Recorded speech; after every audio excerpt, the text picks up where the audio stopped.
It is now time for the Port Podcast.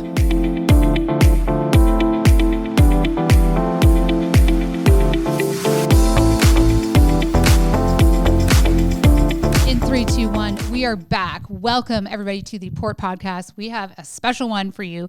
We're so excited to bring you this podcast. It's all about cruise. And obviously, if you're in the St. John area or you visited, you definitely have seen the surge of what cruise has done to our economy and to this port. I really am so excited to welcome Natalie Allaby here from Port St. John and Danielle Timmons from Aquila Tours. Thank you so much for being on the show today. It's been a long time coming, and we're so excited to now be able to pull you away now that you've had a small break. I know 2024 is already beginning, but I'm so excited to have you guys here. So thank you. Everybody I know, I'm sure, is excited to have you, as I am. Awesome. Thanks. Really excited to be here. You're on the show. We're ready. Now we're ready to go. Questions. Now the tough questions. We've got them. We got a captive audience. Well, we fooled them with a sheet of questions we're not going to ask. We're not going to ask any of these. We're going to get into the tea. We're going to spill it all. Yeah. I do think it's important to get a little bit of a sense of the history about the cruise sector and a little bit about what you guys do on your day-to-day, just to give some reality to it, because it can be I'll be straight up honest. When I first started doing the show, I've lived in St. John my whole life. I've worked here my whole life.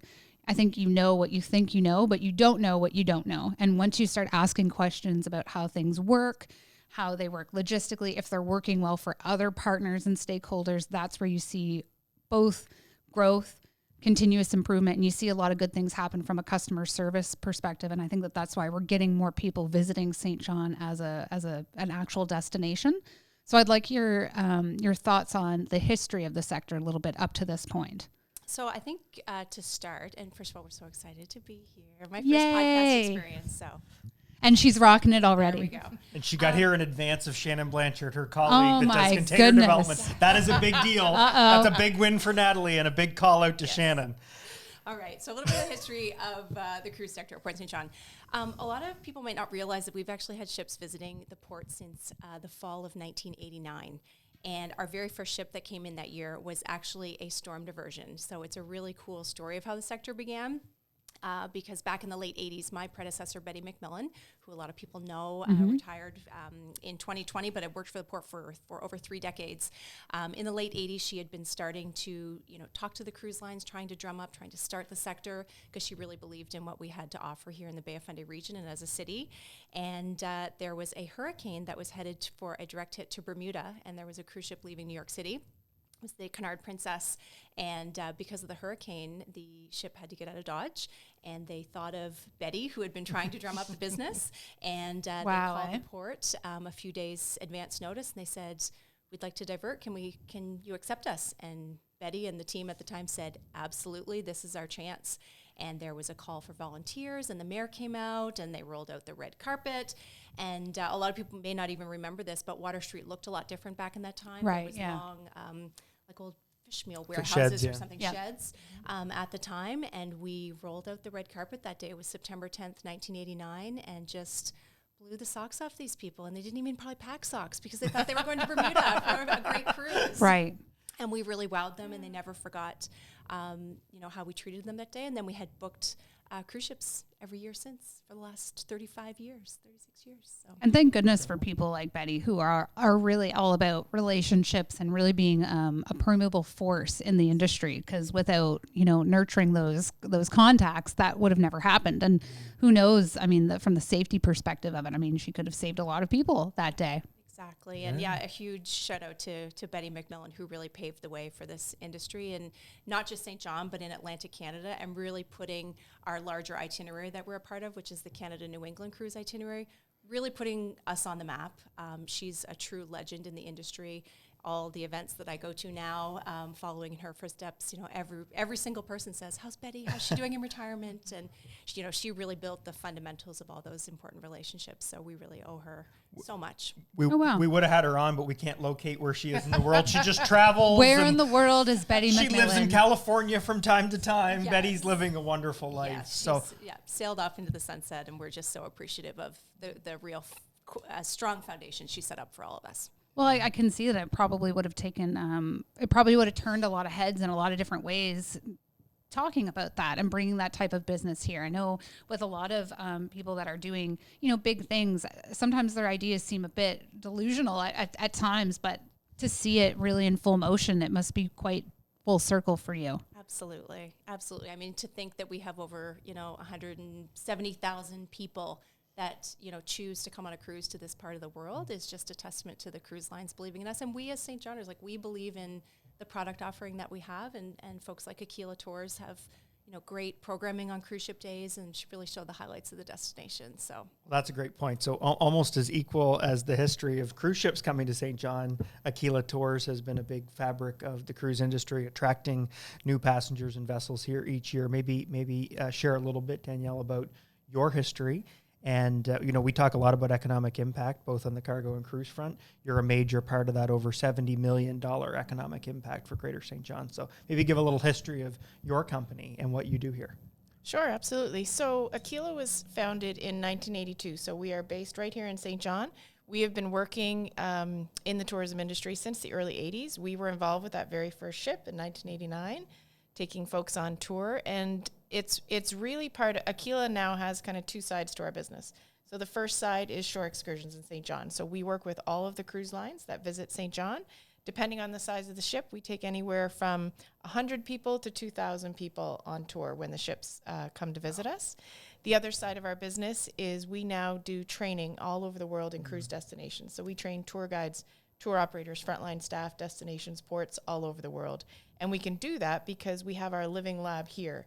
This is where we learn all of the things, working with the cruise lines, delivering shore excursions, taking them all over southern New Brunswick, so we can take all of our knowledge that we've learned and train all over the world with that. So I think that's so cool. Yeah, it is cool. St. John trains the world exactly. on how to do great shore excursions. So under the full disclosure umbrella, I've been on cruise vessels. I've been on your tours here in St. John, but for the first time ever, I took a cruise for personal travel a few weeks ago. I heard. I was delighted. And the shore excursions make the experience. The vessels are incredible, and the entertainment on board. And Natalie helped Emily and I choose a kind of a voyage, and it was unbelievable. But every day being able to wake up and have access to a world-class tour operator, that's what makes the experience. So it made me think of St. John, and maybe share a little bit, Danielle, about the curated experience and what you're trying to show the passengers that come here. Absolutely. Our kind of goal is really to show the very best of St. John and the Bay of Fundy. The Bay of Fundy is one of the biggest reasons that guests come here. Mm-hmm. And we who have all grown up here take it for granted because we've just lived with it our entire lives. But we have the highest tides in the world, and that is a big deal. And the guests love to see that. So we make sure that we are interpreting that in various different ways. So we go to Hopewell Rocks and they walk on the ocean floor. In St. Martin's, they see the sea caves and get up close, sometimes go inside. We go to the Reversing Falls Rapids where the Bay of Fundy meets the St. John River and forces it backwards twice a day. So we really make sure that we're interpreting that in everything. But it's our goal to just make sure that we have a huge variety of experiences. So we do walking tours, whale watching tours, sightseeing tours, anything that you can imagine, because we want to get as many people shown around and just loving St. John as we can. And our guides are a really big part of that. Because like you said, those shore excursions, sometimes when you take a shore excursion, your tour guide might be the only person who is locally from that region that you actually speak to that day. Right. And so it's really important that we make sure that our guides are people who are just so proud and enthusiastic to show off our region to our guests, and they love it. Well, I think to what Craig said about the shore excursion being such an integral part, I can definitely agree with that. And I think that the passion that they show by just wanting to be there and to showcase that area or the excitement of it, I think that that's what makes people want to refer the place to other people. And that's an economic development tool. That's a tourism tool. That's a sales and marketing tool that we necessarily can't measure. There are definitely ways to measure it, but giving someone a great experience, word of mouth is huge. And I guarantee people are booking more tours and coming here as a result of those shore excursions. And I'm very proud to live and work here when I hear people are choosing to come here for their vacations. And they're people that I know that might just be in other provinces, but they're choosing to come here based on those experiences. So just like a quick pat on the back, because I think it's well deserved. And I think I'm very proud to have Aquila Tours here in the city and to have the port. it's definitely, now that I'm going into my late 30s and I'm traveling a little bit more, I'm definitely seeing St. John and New Brunswick as more of a destination. And it's really, it's a definitely proud feeling. So I've got a quick question. So how do you find guides? Like, what's the process of going out and finding a really good guide and understanding what stories they're going to tell? Because it's the storytelling too that helps curate the experience of what they're seeing. We all know the Bay of Fundy is magnificent. Yep. How do you tell that story? And where do you find these people? That's a really fun question. We used to years ago do things more traditionally, like get a resume, but you really can't tell a great guide from a resume. Anybody can have a great resume. Right. So we changed that completely. We no longer do resumes anymore. We now do almost like an audition. So I love that. We have like an introductory meeting with people who are interested and kind of explain to them the job, because a lot of people don't realize it is a job and it's a little harder than you might think. Yeah. And so that they understand it. And then we say, okay, come back in 2 weeks and take us on a 10 to 15 minute tour. Research whatever you want. You can tell us any story about anything you want. Okay. Because when they come back and you can see, could they do research? Can they put it into a story format? Are they engaging? Are they compelling? Did they take the time to do it? So it's been a game changer for us. So that's how we do all of our tour guide hiring. Okay. And it makes a massive difference, because now we get people who are like, okay, you're great. Because they come back after 2 weeks and they can take. And they're prepared and ready. And they've told a great story. That's interesting. I think when we're done the podcast game and done our professional careers, we should be calling. I think so too, honestly. If they'll have us, a part of their living lab, we'll see. I think we'd give a good tour, and most of it would be true. The Kate and Craig most of it Aquila Tour. There we go.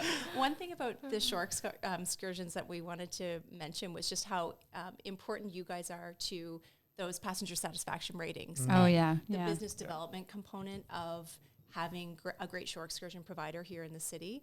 The cruise lines are getting more and more data driven and looking at those, post-cruise ratings from the passengers. And we know that if someone is in the hands of Aquila Tours and some of our other operators on those shore excursions, they rate the destination higher. No question.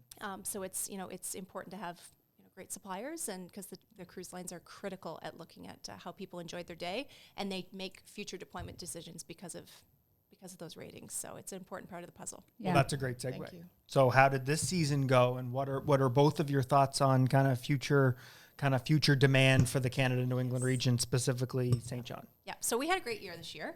I heard. We did. So I saw. Kate was on half the ships. I went. I toured. Yes, you had a great time on board with us. And I learned a lot. Yeah, you did. I learned a lot. I saw your eyes light up on numerous occasions. I still have so many questions. You need to come on a tour next year. I'm ready to go. Yes, do an Aquila tour. Yes. Part-time guide. So 2023 in a nutshell, we had 74 cruise calls. We had over 172,000 passengers sail into our beautiful harbor and explore the Uptown and Bay of Fundy region.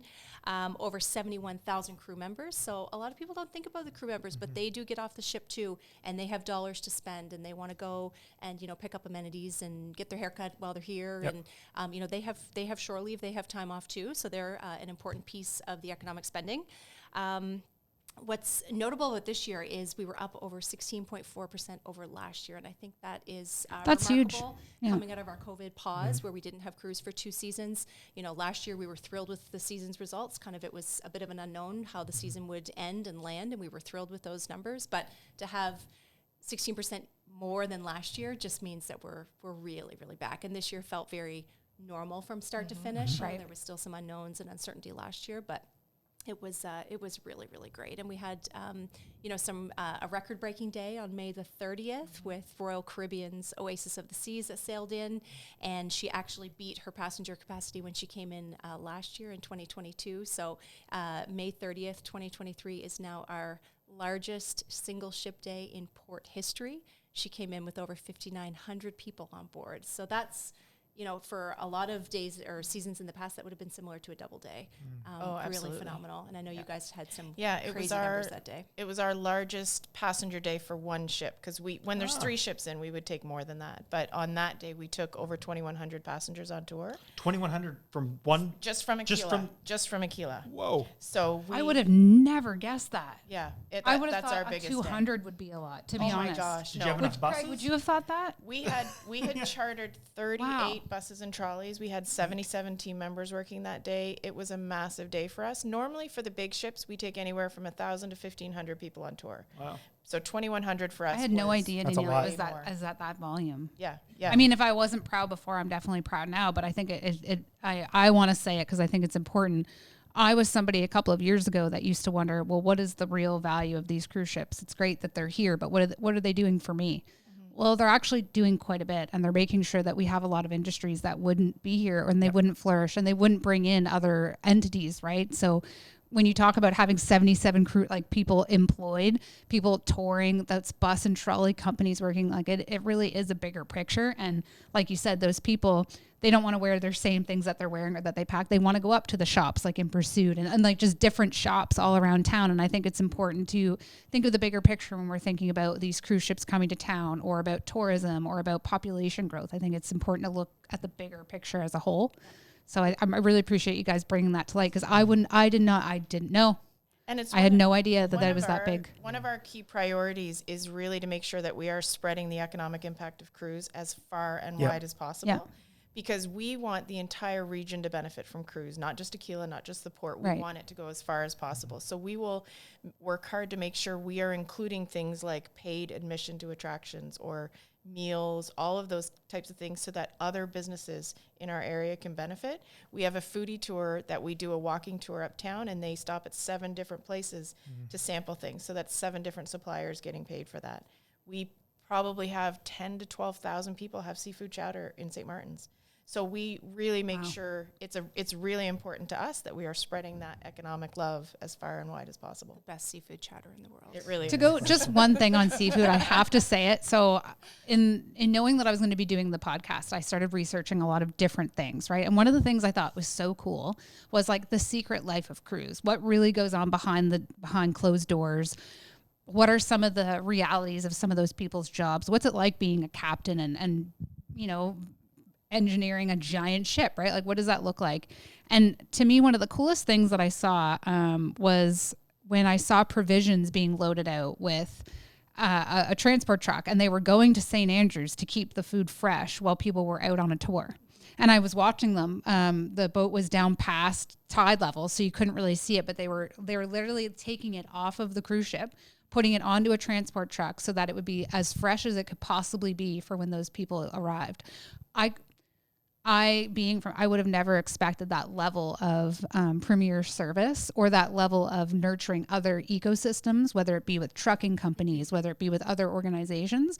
And wow. So it really is like, it's proud when I talk about it, like living and being from here, to see how many things that each industry is touching. And it's nice to hear that everyone's talking together so that there's no duplicate effort. And if there are, that's obviously figured out pretty quickly. And then obviously those people can use that time or those roles the best that they can. But it's very refreshing to hear that. And I really had no idea the volume of people that were going on tours.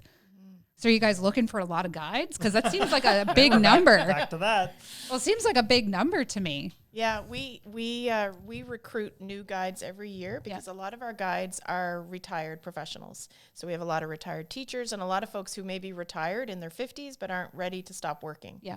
And it's the perfect gig for them because they work, 2 to 6 months a year and then they have their winter off. And so it works really, really well. Retired teachers are wonderful because they have experience presenting, they have experience telling stories, making content interesting, as well as how to manage people and get them where they need to go. So we've had a great, we had really good retention after the pandemic with almost everybody came back. We probably had 90% of our folks come back. That's great. And we've been able to hire new trolley drivers and tour guides each of the last 2 years, and it's great. It's so fun to work with people who are so passionate, like we are, to share how much they love where we live.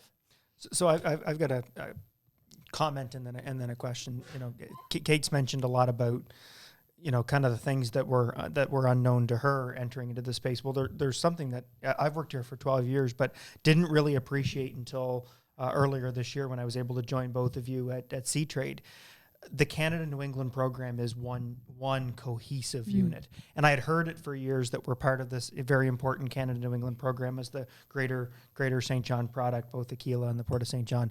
But maybe if you could both touch on just how key it is to market the Canada New England region as one to gain that global market share. Oh, go ahead. No, you go ahead, Natalie. Very much a family. Like it sounds a little cliche. It's really not with the broader region. So the Canada New England Alliance, that would be a partnership with New York, the Port of Boston, the state of Maine, Cruise Atlantic Canada, which encompasses all the Atlantic provinces, and then Cruises St. Lawrence, so all the ports along this St. Lawrence River. Okay, yeah. And we collectively, pool resources monetarily and, with our time and energy to go down to large industry conferences like Sea Trade Cruise Global, which is kind of the biggest iconic industry event every spring. And we're there as, the collective itinerary, because the cruise lines really appreciate that in one booth they can talk to all the ports, all the stakeholders, all the suppliers that they need to work their business in one group of people that actually we all like each other. We all work really well it's together. It's legitimate too. They don't get that from other regions in the world. There's other regions in the world that I think try, but we often are told no one does it as good as we do. So, it really makes our marketing dollars as Port St. John, they just get leveraged and amplified when we go to events like that, because we're wearing our, Port St. John hat, but we're all wearing our Cruise Atlantic Canada hat, and then an even bigger hat, which is the Canada New England itinerary, because the cruise lines need a strong cluster of ports. They're not going to build a cruise itinerary. They're not going to sail a ship up, from a home port with just stopping at one or two or three places, unless it's a shorter itinerary. But they want a collective region that has, diversity in their offering, and they get that with working with us with our part of the world. So we're very, very proud.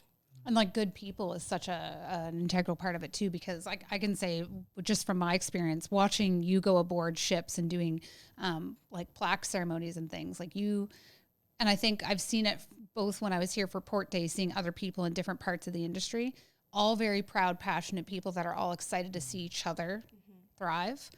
And I think that it's very refreshing to see that. Just in general. And I'm wondering if you could talk a little bit about the award that the port was up for when you guys were at Sea Trade, because I think that's if you saw the post, maybe you saw it and maybe you applauded it, maybe you even liked it or put in a comment. But what and if you haven't, I will pin it wrong? To the top. Yes. But can you talk a little bit about what that means and what that recognition means? Because being there with your partners, I'm sure was a tremendous achievement for you. I know how proud you were to go, but what about when you got that nomination?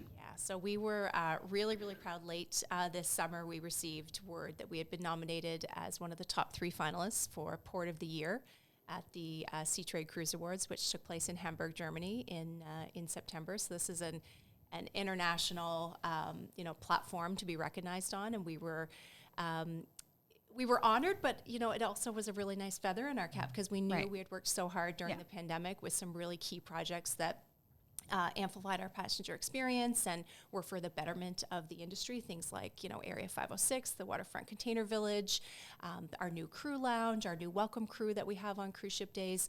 We really emerged after that 2-year pause with some really transformational projects. So to get, we knew we had some great things to offer, but to have the industry say, wow, this really stood out from all the other ports in the world, was really, really amazing. And even though we didn't come home in September with the top prize, I still think that it's an incredible honor to still be able to say, a top 3 finalist. Just incredible. We were really, really proud, really honored. And in knowing you and Danielle, your work ethic and how customer focused you are and relationship focused you are, I know 2024 was already being planned, but did something happen when you got that nomination for Port of the Year? Did it really motivate you to change any existing plans, or just curious? Yeah, I think it's just, it just feels good to be recognized. I think anytime an organization gets awarded by or nominated by their industry colleagues, gets that recognition, it's kind of a good pat on the back to know that we're heading in the right direction. We're focusing on the right things. We're doing things that people are calling and emailing saying, can you share share the story? How did how did 506 come to be? Like, why did you create a crew lounge? Can you tell me more about your welcome crew? Like all these key projects when you've got ports from all over the world now calling, wanting to hear about the history of how these all started. Happened, yeah. You know, that is certainly motivation, I think, to know that we're headed in the right direction, and it just kind of makes you want to work that much harder to get the top prize next time. So I've got one for Danielle. Yes. It's along this. So, you know, we've obviously, Natalie kind of outlined kind of the award-winning aspects of some of the features we've had coming out of the pandemic. You talked a lot earlier about the Bay of Fundy being the main draw that gets people interested. But product development is something you and I specifically talked about for over a decade. Things like the 506 Container Village. We've got some new product that's come online. Fundy Key starting to take shape. But of course, any region, whether we're sitting in Venice or, you know, in Greece or in St. John, New Brunswick, I think any port is always looking at what's next. What can we do to improve the product that we have or create a whole new experience? Fort Latour is something that is new. I was wondering if you could touch on kind of Aquila's perspective of how do you take some of the newer assets like Fort Latour to the next level, and what are you looking at, because the planning cycle is so long, to talk to the province and the city about what should be next on our horizon? Absolutely. Product development is something we work on every single year. It's our goal to bring 3 to 5 new tours to the cruise lines every year, because they will always say what's new. They always want something to refresh. We have an amazing amount of repeat cruisers that come here. And I have people who say, oh, I went on this tour last year, and they booked the same tour, which always surprises me, because I feel like if I was going back to a destination, I would actually pick a different tour. But some people just love to read. As a repeat tour person, I can tell you the market is still there. Yeah, they love to go on the same tour. So product development is something we work really hard at. So things like Fort Latour, we were thrilled when that opened. We have several different experiences at Fort Latour. We have it as a kind of an included stop on a variety of different tours where guests kind of go in and experience it and are there for half an hour. We also have a specialty walking tour that really goes a little more in depth as a stop there. This year we had a new tour product for one of the high-end cruise lines where they were having someone kind of in costume speaking from the Acadian perspective as well as from the First Nations perspective, so that they could really get that history from two people with Acadian and First Nations history. So that's something that's really exciting for us. Some of the stuff we're working on for next year, I'm excited that there is a company that is looking at potentially doing jet boat tours again, which we haven't had in probably a decade, and was a very popular tour when they used to offer it. So we're excited about that. We also had a new tour program this year, kayaking on the Hammond River. And I don't know if you've ever done that kayak, but it is gorgeous. I've heard. It's kind of under these big, beautiful trees. Spectacular. It's just all St. Johners who sign up for the tour. And we're just like, let us in. So stuff like that was really, really fun. Product development, we love doing it. It's a lot of work, but it's one of the things we love is to kind of build these new experiences for people that we can show them. And I'll just add, product development is so critical too as we think about sort of the longevity of cruise and making sure that it's sustainable growth in the future. You're going to need more places to take people, more things to see and do. Things that are walkable, things that don't require, a lot more buses. You just want to be able to disperse and manage that tourism to make sure that the ecosystem stays stable as we grow in the future, because, the industry is inevitably going to grow, and you want to make sure that it's in a responsible way. So we're always thrilled when you guys tell us that there's some new things that are being in. We take guests everywhere. We take them to Yip Cider, to Moosehead Brewery. We take them to the Maple Sugar Shack on the peninsula. We take them to all the big places that you would typically think of. Right. Like the City Market in Fallsview Park. We take tens of thousands of people there, of course. They are our mainstays. But then we also have stuff we go whale watching in St. Andrews, just taking people a little bit of everywhere so they can really see the best that we have to offer. Right. So are there any areas that you think, maybe should be looked at for more investment as we look at government's got a role to create spaces for both citizens that's what I was going to mention. And for passengers? Is there one or two areas that you think are really good but could be even better? Fallsview Park, number one. Fallsview Park. We take probably, I'm going to say 40,000 people to Fallsview Park. Okay. And if you drive down there, it is very much in need of investment.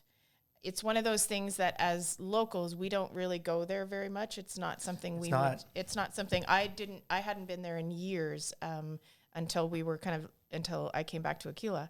And so Fallsview Park, in my opinion, is amazing and the phenomena is really, really great. But the site itself needs a lot of investment, both from a interpretation point of view, but also from a safety point of view, because it was not created in a way that was built to handle the volume of buses that we take there at all. I mean, you think of, interpretive signage, explaining it so that if you're not there with a guide, that you can read great signage to explain. Signage is really important. Washrooms, safe walking paths, proper parking, all those types of kind of basic need amenities. You kind of have to really assess every stop that you're taking cruise passengers, because they expect that. Maybe, in an ideal world, you want something, some food and beverage available, maybe some souvenirs, like some more interpretive content, all of that. Like that is Fallsview Park. I think if you asked anybody on our team, number one wish list, Fallsview Park. Well, there you have it. Well, folks. you've heard the demand. You've Let's heard make it. it happen. So now we Let's just got to get government together. We just need and a few million. Just need a few million, spare on, here, change. Danielle, If I had it, girl, you'd have it in a heartbeat. Well, but I think it's important we'll to have to know start that. putting commercials on the podcast. All right. See if we can Taking raise some revenue. sponsorship, guys. Taking sponsorship. We're saving Fallsview Park. Me. No, but I think it's important to be honest about the things that are needed and how people can work together, because if it's everybody rolling their sleeves up and there's the few that could do it that don't, that could be that's the money on the table that we need to technically fund these things, right? So I think it's important to be vocal about it. And right? one great thing about cruise too is, we always like to say it's managed tourism. Like we can talk to our stakeholders, we can talk to partners and say, we know what's coming in 2024, what's coming in 2025, what's coming in 2026 even. Like some cruise lines are booking years out in advance, and it's one of the only subsectors of tourism where you can actually plan for it. And we know they're coming in at 8 in the morning and they're going to leave at 6. And there's not a whole other other forms of tourism. On the last boat that I was on with you, we asked if they had a travel concierge on board, and that's actually ended up who our tour guide was, and he told us that it's always packed, and that the person that he had stepped away from to do the tour, when we went back, there was about 45 people in line to book the 2024-2025 cruise season. And they were just already on a cruise, but wanted to have the next 2 years of cruise booked. So I think from an exceptional customer service perspective, cruise has it figured out, and they only want to make it better. So having great guides, great tours, and better products only allows them to streamline more and more people here. Yeah, when tourists come into our city and they're driving, they might plan to stay a couple nights, but they always have that option to change course and go somewhere else on a whim. With cruise, we know when they're coming, we know when they're going, and it's like clockwork, and we know years in advance, and you don't get that. So it's good when we're talking to people like the city. So let's end on a note about sustainability and the environment. One big topic in the cruise industry. You folks have traveled extensively, been on cruises. It's a major topic coming out of the pandemic, and we're all trying to lower our CO2 impact and our greenhouse gas emissions to hit 2030, 2035, 2050 goals. We talk about it across every sector at the port, but maybe let's dive into a little bit on cruise. What are you seeing as industry trends? And then what can we be doing here locally to make sure that we're even ahead of those trends that are occurring? From the port standpoint, the cruise lines are definitely talking to ports all over the world about things like shore power. They want the ability to plug in when they come into ports so that they can shut all those engines down, reduce the emissions. Sustainability is the number one topic that the industry is talking about. Yep. Everything from destinations that are, being riddled with sort of over-tourism issues, environmental issues. We're spending a lot of time at our conferences that we're going to where the conversation is really starting to shift to be, what are we going to do in the communities that we go to make sure that we want to be welcome back for years in advance. And I'm sure on the Shark side, you're hearing that with buses. And it's very much the same. Sustainability is one of the top issues. And so we're hearing it kind of on the side that Natalie is. And then as well, to have a contract with the cruise lines, there's an element of sustainability, which is growing every year, that things that we have to meet. So it's more than just like on our whale watching tours, every tour adopts the North Atlantic right whale. But it's got to be more than that. So we've got to take into account. So we are developing more walking tours, things that don't necessarily rely on buses, and taking the sustainability, not just of every single excursion into account, but also the way we operate our business. So sustainability is a massive issue, and it's kind of a standing task that we're kind of always working on. And huge technology evolutions too with the ships. During the pandemic, there was a number of vessels of the global fleet that were just retired out, and the ships now that they're coming out with their so much bigger, so much better, but they're also so much more clean and environmentally friendly, and the technology that is going in. I mean, we would have seen, and they're setting precedent for other builds or for other vessels visiting, right? Yeah. Absolutely. So they don't want to have an environmental impact on the places that they go. They're incredible environmental stewards, and it's actually something we've talked about here, even at the port, to have cruise lines coming into town and talking to our community about their ships and how clean they are, and what's happening on board with wastewater and recycling and all those types of topics, because it's fascinating, some of the technologies that they're using on these new ships that are coming to our port. Yeah, I couldn't agree more. I think one of the most fascinating things to watch, it's still a little unsettled, is the kind of the entire fuel transition for all vessels, whether they're cruise, cargo, anything that's doing marine transport. It's really uncertain as to what's going to fuel these ships. Yes. And I think that's going to, once that becomes more known and more technologies out there, the 2035, 2050 goals are going to become a lot more realistic. A couple ships now are running on LNG fuel. They're talking about hydrogen. They're talking about an electrified cruise ship. I don't know where you'd get a battery that big to run a whole cruise ship, but the world's changing. They're throwing. We're going to date this back a year from now, and the port will have the very first electric cruise ship. But no, they're really looking at it from all angles. No, that's good.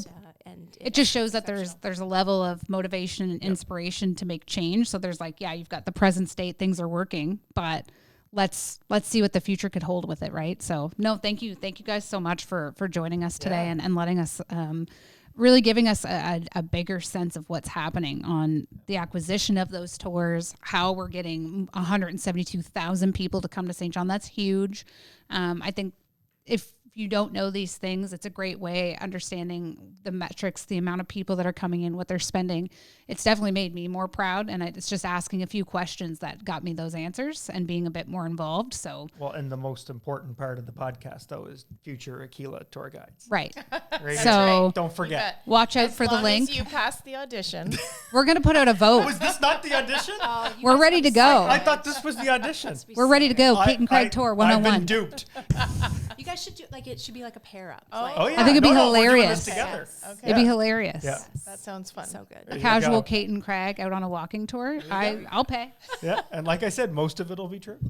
Most of it will be true. We'll have a fact checker. Love it. We'll have a fact checker. And stay tuned, St. John, because we will be releasing the 2024 schedule Oh, in the new teaser. year. We love a teaser. I already know it's going to be great. That's why I asked gonna you. be a Did the great award season. just make you go, actually, we knew it was going to be great, but now we're going like this?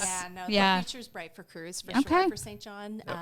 Growth is on the horizon, and we've got a good season on the books for next year, and we always release that in January. We like to give all those stakeholders and all those businesses a much advance notice as possible so that they can plan to make sure it's a great cruise season. So stay tuned. And to all of you listening, to all of you that are part of the cruise industry, all of the businesses, just all of our stakeholders, thank you so much. What a great cruise season it's been. Yes. Thank you, Danielle and Natalie, for being on the show.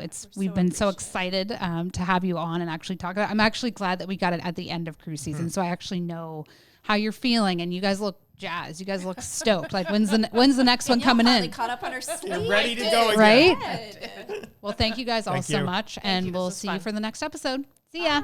Bye. Bye.